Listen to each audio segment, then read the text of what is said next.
Dios, Señor, recordamos, Dios, que estamos hoy porque hemos confiado, Señor, en ti, Dios, y Dios, si hay alguien acá que no te conoce, Señor, o que cree que te conoce y realmente no ha sido así, Señor, que tú puedas hablar en tu palabra hoy, Señor. Nosotros venimos porque creemos que tu palabra es verdad, Señor. Creemos que no estamos leyendo un libro más, sino que estamos leyéndote a ti, Dios. Estamos leyendo tu palabra, Señor. Y por lo tanto creemos que es viva, Señor, que tiene poder para transformar nuestras vidas, Señor. No creemos, Señor, que sesiones de consejería o cualquier otro método sirva si no es a través de lo que tú has dicho, Dios. Creemos que tú eres el principal, Señor, que puede transformar nuestra vida, Señor. Así que confiamos en una predicación, confiamos en una clase también, pero que sea conforme a tu palabra, Señor. Amén. En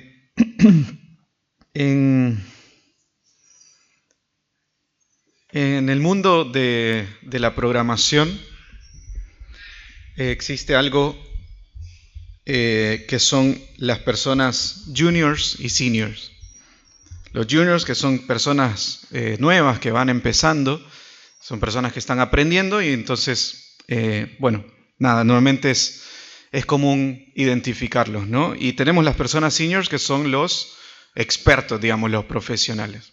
Y algo que tiende a pasar en una empresa, y en realidad no solo en la programación, sino en cualquier trabajo, es que los seniors, los expertos, estos profesionales a veces son bastante duros con los más nuevos. Y los tratan mal, o se aprovechan, o los ignoran, o les parecen un poco molestos. Si cometen un error son bastante duros.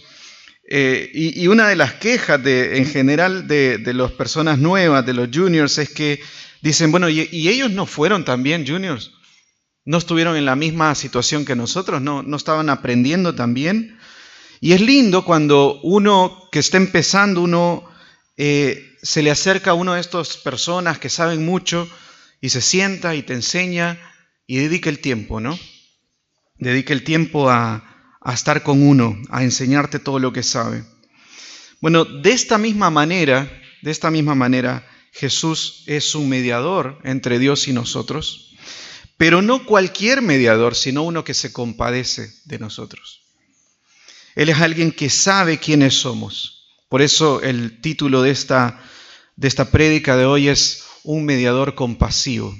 Un mediador compasivo. Y quiero que analicemos a la luz de lo que vamos a leer hoy, qué es lo que la Biblia dice acerca de Jesús de esta manera. Vamos a buscar en nuestra Biblia Hebreos capítulo 4.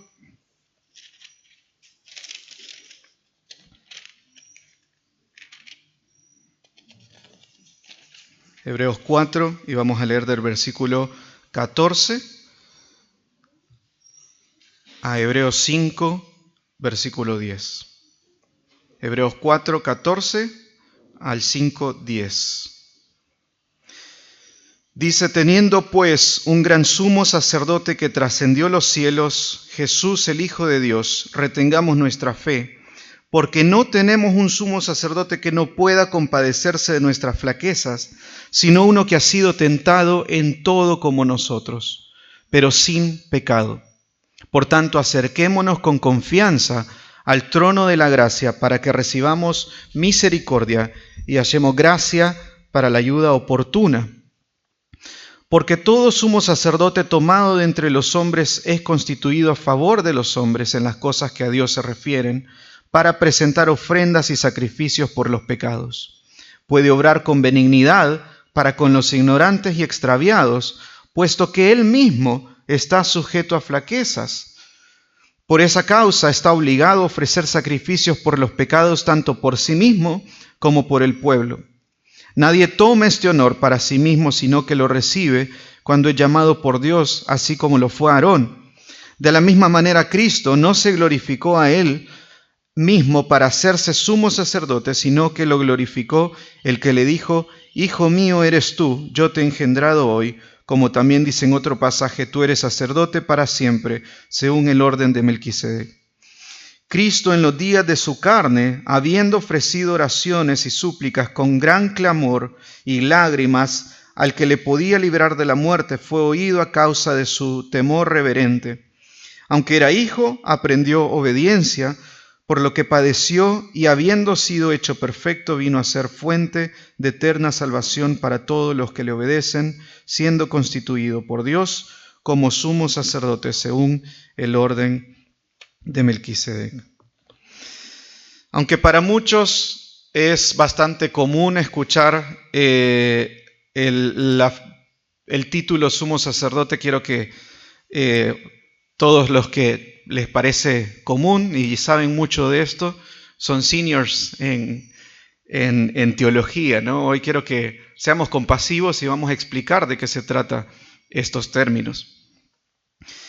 Pero para eso tenemos que hacer una recapitulación de lo que es la teología bíblica para entender un poco cómo funciona esto. Y lo primero que veamos es que todos somos pecadores. Y es necesario entender que todos somos pecadores para que nosotros entendamos por qué es necesario un sumo sacerdote. En Romanos 3:12, dice de manera muy clara, como está escrito, no hay justo ni aun uno, no hay quien entienda, no hay quien busque a Dios, todos se han desviado, a una se hicieron inútiles, no hay quien haga lo bueno, no hay ni siquiera uno. ¿Sí? El texto es muy claro, ¿no? 3 versículos dedicados a la misma cosa, tratar de que nosotros entendamos de que no hay bueno ni siquiera uno. Todo ser humano, desde el primero hasta el último que ha existido, es malo por naturaleza. Busca hacer el mal y no necesita que nadie le muestre. No necesita que nadie le enseñe a ser malo. Por el contrario, con nuestros hijos nosotros tratamos de enseñarles cuál es lo bueno que hay que hacer. Y nos sorprende a veces, hizo algo malo, ¿no? Pero lo malo lo hacemos por naturaleza. Lo raro es que hagamos algo bueno. Sin entender esto, todos vamos a ver que no tiene sentido, todo lo que vamos a ver no tiene sentido si nosotros no entendemos que somos malos, que somos pecadores. Puede que alguna persona haga algo bueno, pero normalmente esto va a ser simplemente refrenado por su temor, por querer quedar bien, tal vez hasta por pereza. Pero todos somos pecadores. Ahora bien, esto es verdad, lo creamos o no, la Biblia nos deja ver que somos pecadores desde niños hasta viejos y no hay una sola persona que no peque. Incluso somos tan orgullosos y tan pecadores que muchos podemos pensar e identificarnos a nosotros mismos como personas buenas. Pero simplemente somos pecadores engañados. Somos pecadores engañados. Nosotros mismos nos engañamos. El problema de nuestro pecado no es que sea mucho, no es que sea poco, no es que lo vemos con gravedad o no, sino es contra quién ha sido. Ha sido contra Dios. Nuestro pecado ofende a Dios y está en contra de Dios y por lo tanto nos vuelve enemigos de Dios. Eso es lo que provoca nuestro pecado, que seamos enemigos de Dios y Dios no toma con ligereza a sus enemigos. Dios va a castigar todo pecado y todo pecado es motivo de muerte, de manera que todos, desde el primero hasta el último, somos dignos y merecedores de muerte. Y cuando hablamos de una muerte no estamos hablando simplemente de morir físicamente, sino estamos hablando de un castigo eterno. Tu pecado trae muerte con él. Es decir, que tu pecado te condena eternamente. No es un juego nuestro pecado. En nuestro orgullo no lo vemos tan grave, pero no es un juego. Y por supuesto que esto no es lindo de escuchar, no es una buena noticia. Saber que somos pecadores nos duele. Ahora bien, teniendo esto en mente, entendiendo que somos pecadores, entendamos por qué entonces los sumos sacerdotes son un papel clave en la teología. Y tal vez cuando piensas en sacerdotes pensás en un sacerdote católico o en algún líder espiritual, pero la Biblia tiene un concepto un poco diferente a lo que es un sacerdote. No vamos a ver todo porque es demasiado para poder analizar todo esto, pero les quiero contar. En el Antiguo Testamento, la parte previa a Jesús, ¿no? Tenemos la historia del pueblo de Israel. En sus comienzos, Dios les da toda una ley, les da cómo deben de organizarse, les habla acerca de los sacerdotes, acerca del tabernáculo, o sea, el templo de Dios, de cómo vivir, y establece toda una serie de reglas para que el pueblo viviera. Y esto lo hace por la misma razón que nosotros ya entendemos de que somos pecadores. Israel también era pecador, y como Dios debía de juzgarlos por su pecado, Dios tiene gracia y les da todo un sistema de leyes, les da todo sistema de leyes, que nosotros ahora lo conocemos como la ley, ¿no? En este sistema de leyes, Dios les da un tabernáculo, que es como un templo, dividido en tres partes. Primero la parte de afuera, donde puede acceder todas las personas, y en el medio hay un lugar más pequeño, que se le llama el lugar santo. Este está dividido también en dos partes, lugar santo y lugar santísimo. Y el sacerdote entra a este lugar todos los días para hacer sacrificios por los pecados, para hacer ofrendas y sacrificios por los pecados. Y una vez por año entra al lugar santísimo. ¿Por qué se llama lugar santísimo? Porque es donde está la presencia de Dios. Y nosotros entendemos que Dios es un Dios omnipresente que puede estar en todo lugar, en todo el universo, si Él quiere, ¿no? Pero en este preciso lugar, Dios había puesto su gloria en ese lugar. Y por eso era un lugar santísimo. Santo significa apartado para Dios, es decir, que era un lugar apartado para Dios. Y eso implica que nadie podía entrar con pecado. El sacerdote tenía que cuidarse todo el tiempo, y aún así esto no era suficiente. Él tenía que venir con una ofrenda. Tenía que venir ante Dios, ante la presencia de Dios, y presentar una ofrenda, un sacrificio, tanto como vimos en Hebreo, por los pecados del pueblo, como por sus propios pecados. Dios designó a Aarón en primer lugar para ser el primer sumo sacerdote, y él entraba año tras año. Traía un cordero, lo mataba en presencia de Dios y agarraba toda su sangre y la esparcía por todo el lugar y en el propiciatorio. Suena duro esto, ¿no? Esto de sacrificar animales, ¿no? Suena duro, suena fuerte. No es muy sangriento esto. ¿Por qué? ¿Por qué hacer esto, no? La verdad es que sí es sangriento y sí es duro. O sea, si nosotros hacemos la idea, es el sumo sacerdote agarraba el animal, lo cortaba y agarraba la sangre y la tiraba por todo lugar. Nosotros pensamos en el templo, por cómo lo describe la Biblia, como un lugar de paredes de oro, madera de la más fina, ¿no? Y las cortinas que estaban ahí, y era todo hermoso, pero en ese momento no era así. En ese momento el lugar entero estaba lleno de sangre. Las ropas blancas del sumo sacerdote estaban llenas de sangre. Y esta es la imagen que nosotros debemos de tener para entender realmente lo que era esta ley. Es una imagen realmente fuerte. Ahora, de esto se trata. De esto se trata. ¿Y por qué se trata de esto, no? ¿Por qué Dios, si es un Dios justo, por qué Dios quisiera hacer esto? Y es por misericordia. ¿Para qué? Para pagar, para cubrir con los pecados del pueblo. Es decir, el pueblo de Israel, al entregar este sacrificio, ellos merecen la muerte. Pero al entregar este sacrificio, la paga del pecado está cayendo sobre ese animal y no sobre ellos. Ahora, esto no era suficiente, así que tenía que pasar todos los días tenía que pasar esto. ¿Por qué? Porque todos los días había pecado.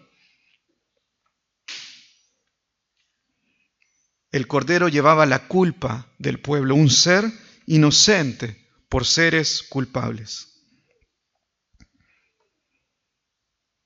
Así que el sumo sacerdote no era más sino un mediador que llevaba una ofrenda por el pecado y por sí mismo, por el pueblo, por el pecado del pueblo y por sí mismo ante un Dios en representación de todos los hombres. En Jesús nosotros tenemos esto. Veamos en el versículo 1, y vamos a ir a nuestro primer punto en el versículo 1, ahora que entendemos de qué se trata esto. Versículo 1 del capítulo 5 dice: porque todo sumo sacerdote tomado entre los hombres es constituido a favor de los hombres en las cosas que a Dios se refieren, para presentar ofrendas y sacrificio por los pecados. La razón por la cual Dios diseñó este sistema de sacerdotes y tabernáculos es por amor a los hombres. El sumo sacerdote básicamente intercede por los demás. Viene a ser un representante del pueblo ante Dios. Es como un abogado, alguien que entraba en la presencia de Dios, que en cualquier momento podía decidir juzgar al pueblo, y entonces el sumo sacerdote venía y entregaba su ofrenda, y básicamente era como un abogado diciendo: no, alguien más va a pagar esta deuda, alguien más va a sufrir en lugar de nosotros. ¿Porque Dios es un Dios enojado? No, sino porque es un Dios justo. Dios no puede dejar el pecado. Para nosotros, tal vez, por nuestra misma naturaleza pecaminosa, no lo vemos tan grave, pero nuestro pecado es grave. Es tan grave que merece una muerte eterna. Pero la ventaja de este sacerdote no solamente es lo que él hace, sino la actitud por la que lo hace. En el versículo 2 dice: y puede obrar, este sacerdote puede obrar con benignidad para con los ignorantes y extraviados, puesto que él mismo está sujeto a flaquezas. Por esa causa está obligado a ofrecer sacrificios por los pecados, tanto por sí mismo como por el pueblo. El sacerdote, recordemos, no estaba ahí simplemente por el pueblo. Él no era libre de pecados, sino que él también llegaba por sus propios pecados. Él también debía de rogar por sus propios pecados, porque entendemos que todos somos pecadores.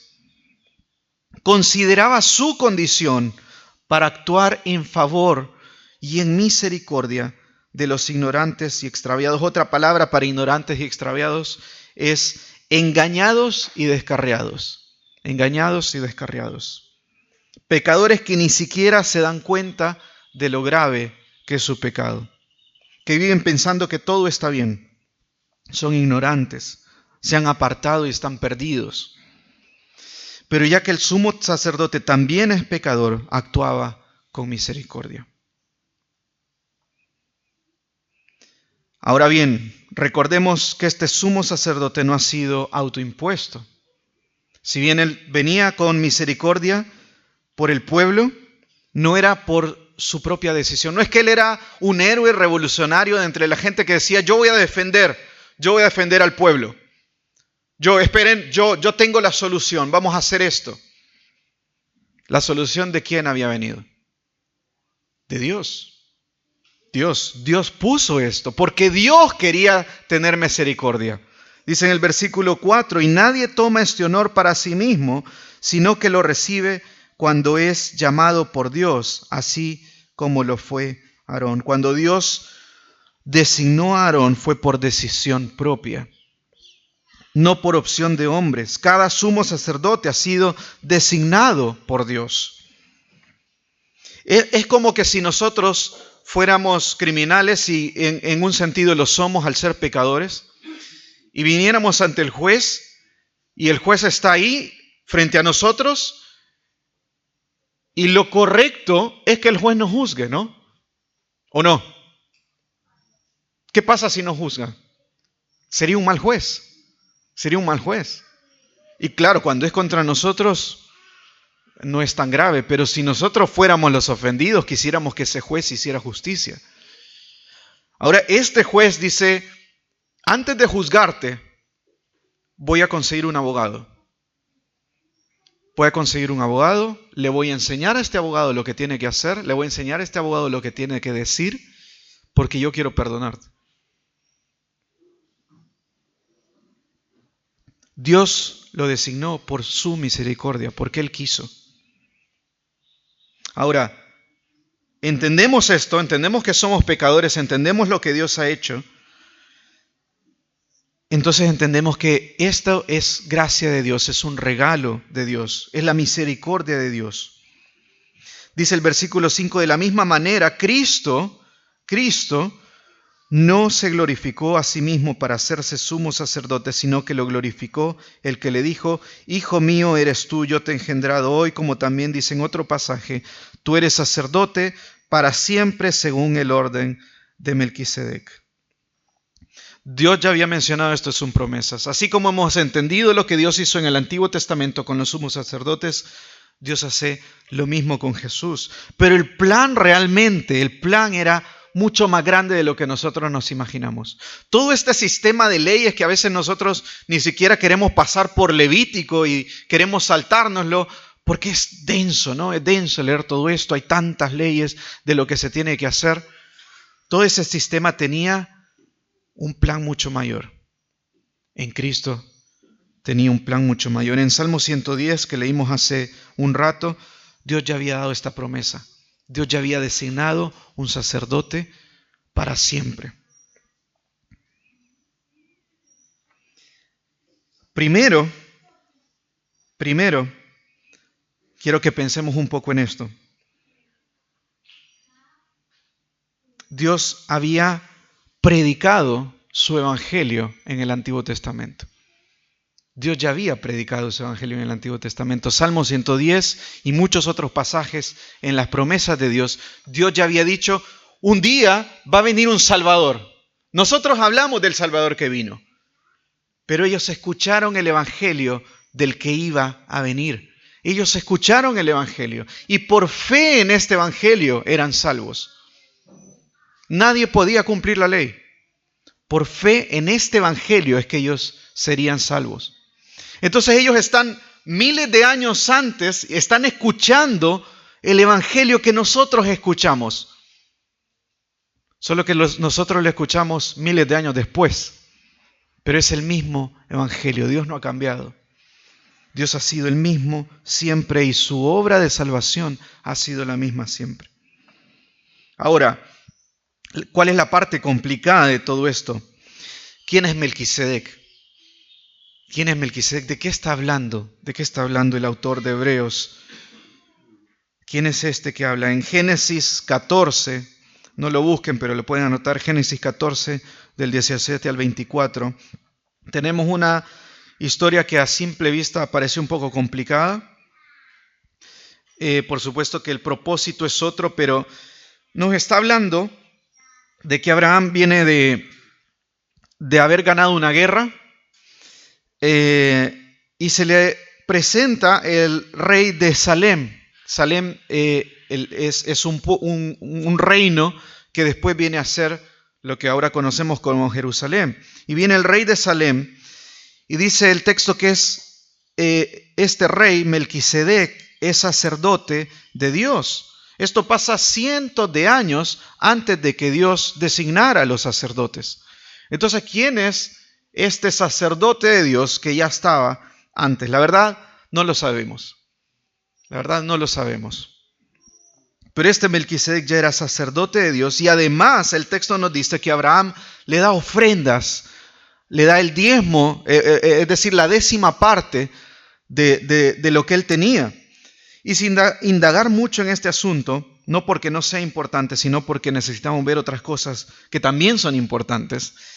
A veces es interesante analizar estas cosas, ¿no? ¿Qué significa tal cosa en la Biblia? Pero tenemos que ver la idea central del pasaje y entender por qué están estas cosas. Ahora, lo que sí entendemos es que este sacerdote no es según lo que Dios había designado en Aarón. Dice el texto que Jesús es sacerdote según el orden de Melquisedec, es decir, que no venía según el orden de Aarón, ¿sí? O sea, tenemos a Aarón como primer sumo sacerdote y todos sus hijos vienen a ser sacerdotes de él, del orden de Aarón. Bueno, Jesús dice, no es sacerdote como Aarón, tiene un sacerdocio diferente según el orden de Melquisedec. Y lo que sí podemos entender de esto es que es un sacerdocio eterno. Es un sacerdocio eterno. No es igual al de Aarón. Funciona parecido, pero no es igual. Jesús es un sumo sacerdote eterno, según una promesa más grande, según un pacto más grande que el que Dios hizo con Moisés. Es más, el pacto que Dios hizo con Moisés, todo lo que hemos estado viendo, es simplemente una sombra de lo que Dios tenía planeado con Jesús. Cuando hemos visto en películas o en videos, cuando se ve una sombra, ¿no? Y que esa sombra se va acercando así y se hace cada vez más grande, ¿no? Y sabemos qué es lo que significa, ¿no? Que hay una persona que aunque no vemos a la persona en ese momento, esa persona viene caminando. Y ya cuando sale la persona, entonces, claro. Y en esa sombra podemos hacernos una idea de cómo es. Normalmente lo vemos en películas de miedo, ¿no? Que la sombra viene así como haciéndose cada vez más fea. Y después aparece algo y era distinto. Pero nos da una idea de lo que es. Bueno, todo este sistema que Dios hizo con la ley, con los sacerdotes, era una sombra de Jesús. Era una sombra de Jesús y vamos a entender un poco más esto. Jesús es un sumo sacerdote que se compadece de nosotros. Ahora vamos a entender, vamos a conectar todas estas cosas, pero quiero que pensemos lo principal del texto. Jesús es un sumo sacerdote que se compadece de nosotros. Veamos estos últimos pasajes del versículo 5. Dice, Cristo en los días de su carne, habiendo ofrecido oraciones y súplicas con gran clamor y lágrimas al que podía librarle de la muerte, fue oído a causa de su temor reverente. Y aunque era hijo, aprendió obediencia por lo que padeció, y habiendo sido hecho perfecto, vino a ser fuente de eterna salvación para todos los que le obedecen, siendo constituido por Dios sumo sacerdote según el orden de Melquisedec.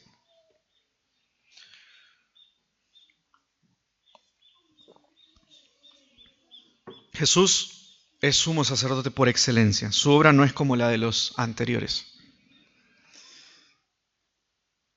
El texto dice que en los días de su carne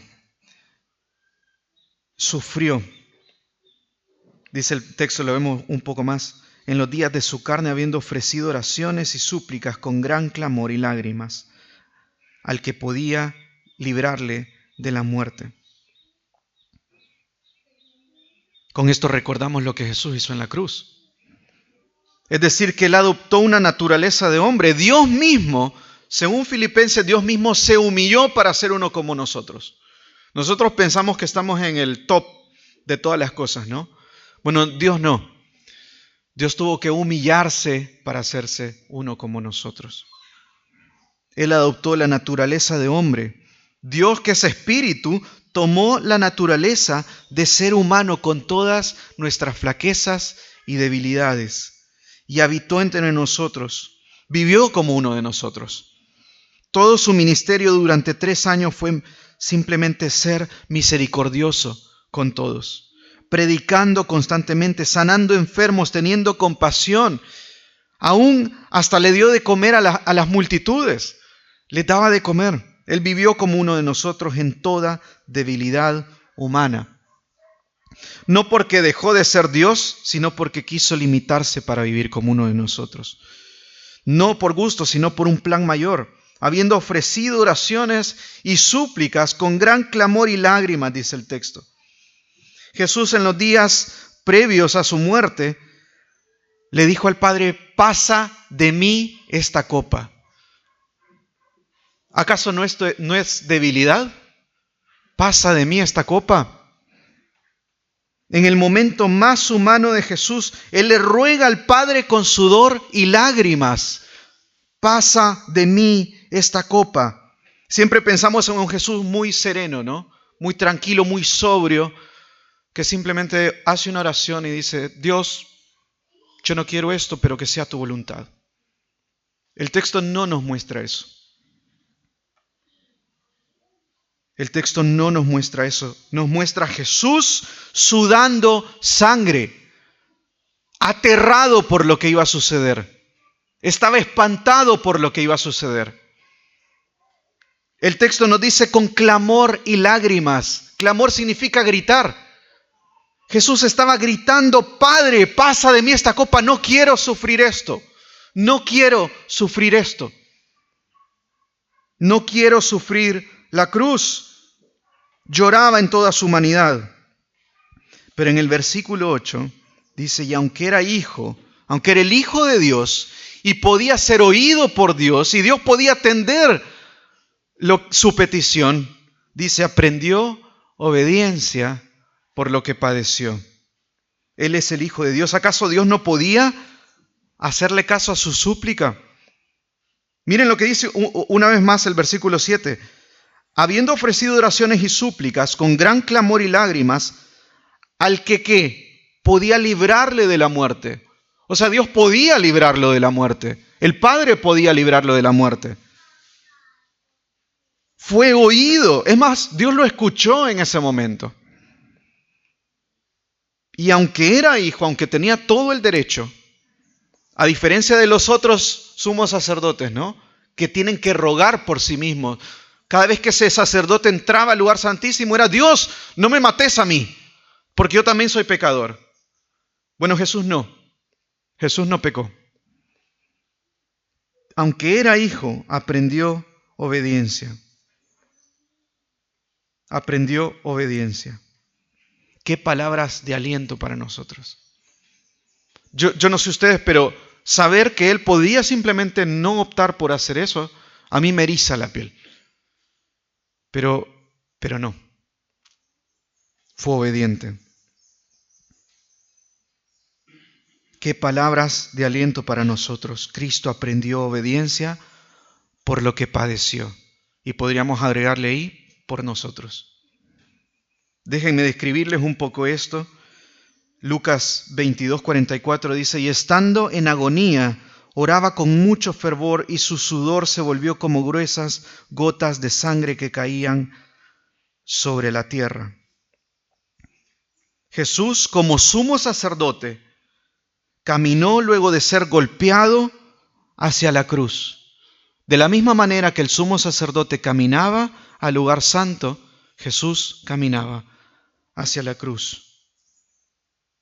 Como el sacerdote se preparaba todo un año con sus vestiduras blancas, cumpliendo la ley, Jesús se había preparado para este momento, por toda la eternidad. Así como el sumo sacerdote llevaba un cordero para sacrificar por los pecados de los hombres, así Jesús llevaba un cordero a la cruz. Pero la diferencia es que en este caso, él mismo era el cordero. Jesús era el sacerdote y el cordero que iba a ser entregado en el lugar santísimo por su pueblo. Así como el cordero sería sacrificado y toda su sangre iba a ser rociada en todo ese lugar, así Jesús iba a perder hasta la última gota de sangre por nosotros. Él iba a sufrir todo eso por nosotros. Pero a diferencia del cordero, Jesús pagaría por todos nuestros pecados. Una ofrenda como ninguna otra, un cordero eterno capaz de limpiarnos por completo. Un sumo sacerdote eterno, un mediador compasivo por la eternidad. Por la eternidad. Hebreos 4:14 no le llama simplemente sumo sacerdote, sino que dice, teniendo pues un gran sumo sacerdote. Ya la palabra sumo significa grande, el jefe de los sacerdotes. Pero en hebreo dice, teniendo un gran sumo sacerdote, el mayor de todos, que trascendió los cielos. Trascendió los cielos. El sumo sacerdote en el Antiguo Testamento tenía que acercarse a la presencia de Dios, cruzando el velo, una vez por año. Jesús trascendió los cielos hasta el Padre presentando su ofrenda por nosotros.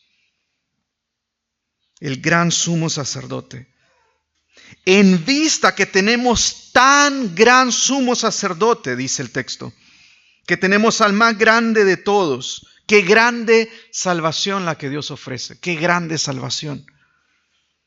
Y no hemos visto todas las cosas de la salvación de Dios, pero qué grande salvación para Dios, para nosotros. Dios ha dado a su Hijo como sacrificio para perdonar nuestros pecados. No lo merecemos, no lo merecemos. No valemos tanto como para que Dios haga esto. No merecemos esta salvación. Es más, los animales en el Antiguo Testamento no merecían morir por nosotros. Ni siquiera los animales merecen morir por nosotros. Cuanto más el Hijo de Dios, santo y valioso infinitamente. ¿Por qué el Rey del universo, el Creador de todas las cosas, debería de dar algo por nosotros? No tenemos nada valioso, aunque en esta vida, aún en nuestra vida, capacidades, si te sentís inteligente, si te sentís que haces cosas muy buenas, que has hecho muchas cosas de valor, no vale nada, porque aún eso ha sido dado por Dios. Dios nos creó, Dios nos dio inteligencia, todo es por la gracia de Dios.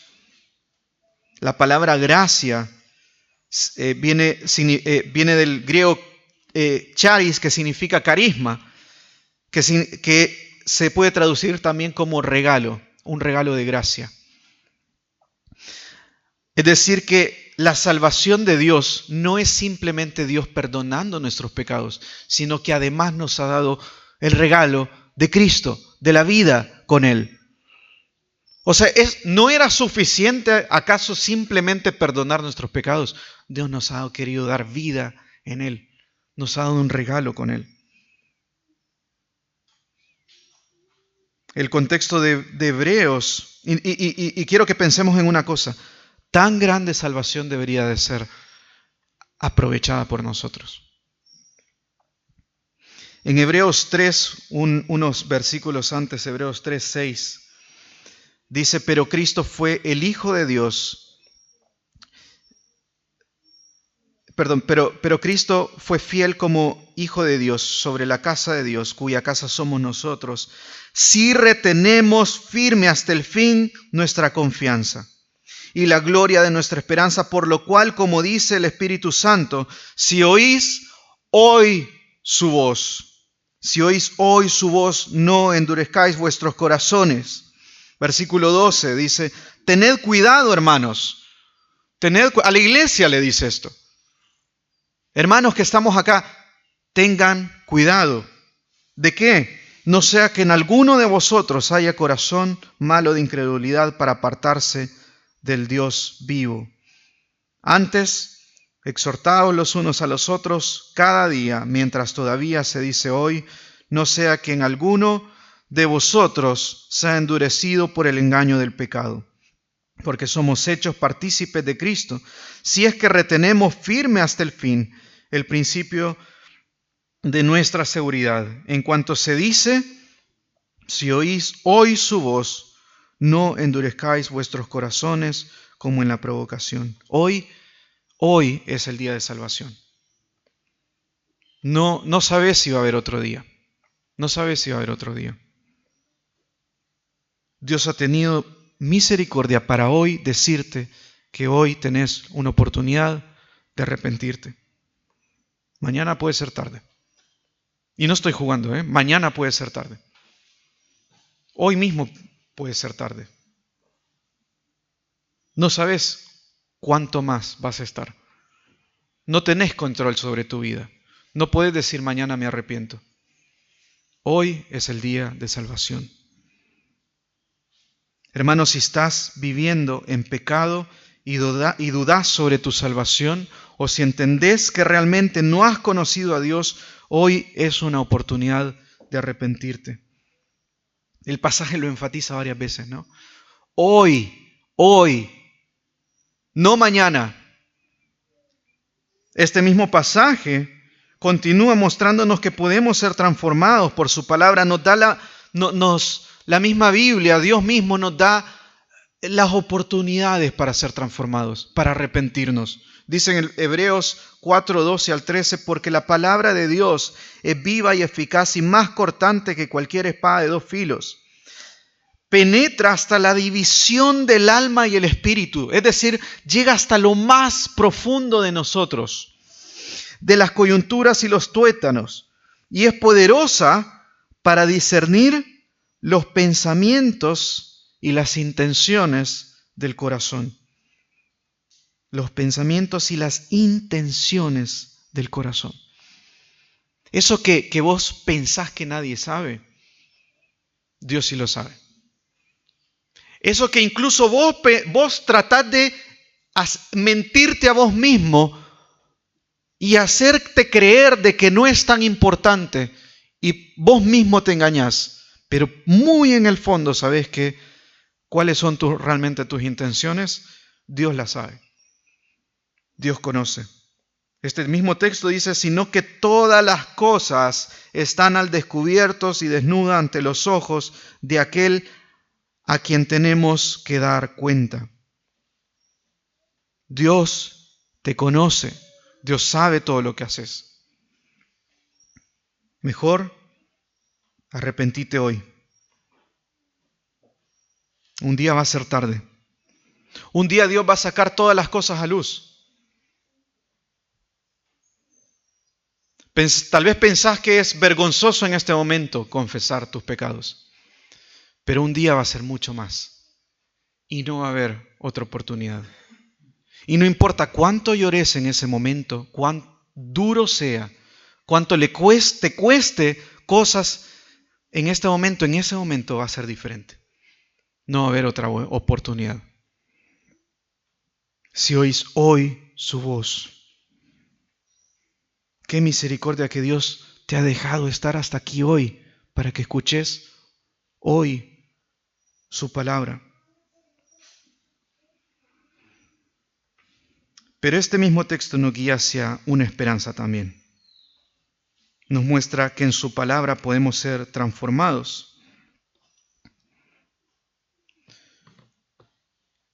Hebreos 4:14 al 16, lo leemos una vez más, dice, teniendo un gran sumo sacerdote que trascendió los cielos, Jesús el Hijo de Dios, retengamos nuestra fe, porque no tenemos un sumo sacerdote que no pueda compadecerse de nuestras flaquezas, sino que uno que ha sido tentado en todo como nosotros, pero sin pecado.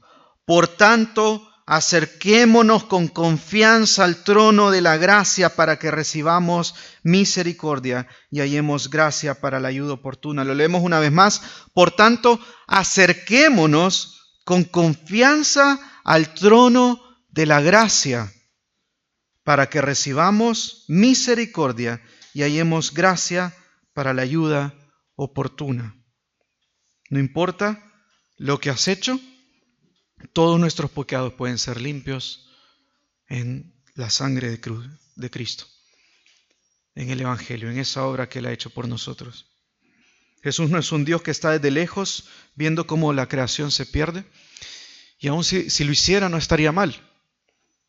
Pero Él no es así. Él se ha acercado, se hizo uno de nosotros, sabiendo que ninguno de nosotros iba a poder hacer eso. Y viviendo como uno de nosotros, sufrió y fue tentado, un mediador que se compadece de nosotros. Por tanto, podemos venir con toda confianza ante Dios. Él nos recibe con gracia y podemos acercarnos a Él. Oramos. Dios, qué grande regalo, Señor, qué grande amor que has tenido por nosotros, Señor. Señor, qué misericordia tan grande, Dios. Qué gracia tan grande, Señor. Señor, incluso tu exhortación, Señor, es un acto de misericordia porque no quieres, Señor, no quieres que ninguno se pierda, Señor. No has sido un juez desde lejos, Señor, sino has sido también un abogado por nosotros. Has sido un sumo sacerdote, compasivo. Gracias, Señor, por tu amor. Gracias por tu gracia, por ese regalo que es Jesucristo. Señor, ayúdanos a valorar, Señor, tu gracia, a valorar tu salvación, Dios. Perdónanos, Señor, si no te estamos tomando en serio. Perdónanos, Señor. Ayúdanos a vivir, Señor, para ti, Dios. A que haya un arrepentimiento genuino, Señor, en nuestra vida, Dios. Te lo pedimos, Señor. Te damos gracias en tu nombre, Jesús. Amén.